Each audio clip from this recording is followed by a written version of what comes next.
नमस्कार दोस्तों। हमारा डीआरसी की केस सीरीज़ में जो अगला केस रहने वाला है उसका टाइटल है CM Beena versus PN Ramachandra Rao. Case number 3 है ये केस मटेरियल में।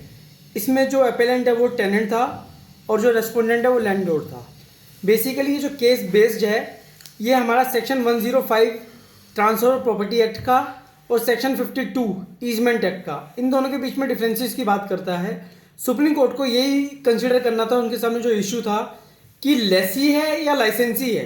जो इसमें जो अपेलेंट है, जो मैंने बताया कि किराएदार है, कि वो एक लाइसेंसी था या लेसी था। तो पहले तो इन दोनों के बीच में कुछ डिफरेंस बता देता हूँ आपको। एक लेसी को हम किराएदार ही कंसिडर करते हैं कि वो टेनेंट है, और एक टेनेंट के पास उस प्रॉपर्टी को बेचने के सिवाय, उसका मालिकाना हक के सिवाय बाकी सारे राइट्स मिलते हैं उसको एंजॉय करने के। वो उसको उस प्रॉपर्टी को अच्छे तरीके से इस्तेमाल कर सकता है, यूज़ कर सकता है।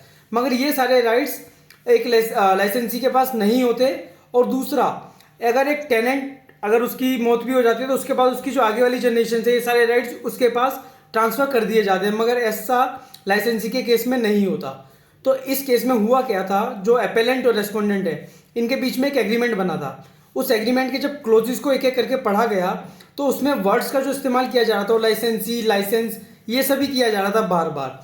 तो सुप्रीम कोर्ट ने बोला हमें इनके लिटरल मीनिंग पे नहीं जाना, हमें पार्टी की इंटेंशंस को देखना है। तो सुप्रीम कोर्ट ने जब एक एक करके क्लोजेस को पढ़ा तो उनको क्लोज को पढ़ के पता चला कि इसमें क्लोजेस में वर्ड्स का इस्तेमाल जरूर लाइसेंस और लाइसेंसी के लिए किया गया, मगर एक टेनेंसी को दिखाते हैं। तो ये हमारा जो डीआरसी लॉ है इसके अंतर्गत कवर होगा ये वाला केस। और ऐसे लाइसेंस कैंसिल करना और प्रॉपर्टी खाली कराने का नोटिस जो रेस्पोंडेंट ने नीचे वाली उसमें ट्रिब्यूनल में डाला था वो गलत था, और इस केस में अपेलेंट की अपील को अलाउ कर दिया गया। धन्यवाद।